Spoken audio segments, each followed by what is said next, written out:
अतिशय दुःखदायक घटना आहे. खरं म्हणजे लोकांना कधी कधी धीर निघत नाही.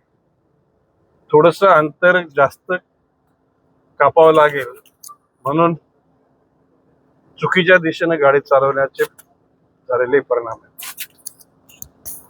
खरं म्हणजे ती वाळूने भरलेला कंटेनर नाही तर त्या अंगावर पडल्यानंतर ऑन द स्पॉट 11 लोकांचं निधन झालं आणि येता येता 2 लोक गेले.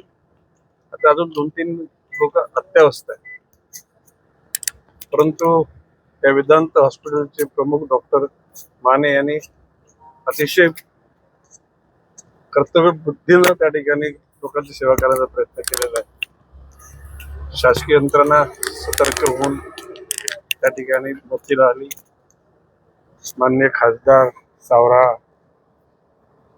भाजपचे जिल्हाध्यक्ष भरत राजपूत, ज्यांच्याकडे मुख्य कार्यकारी अधिकारी आणि जिल्हाधिकारी म्हणून कार्यभार आहे रानडे साहेब,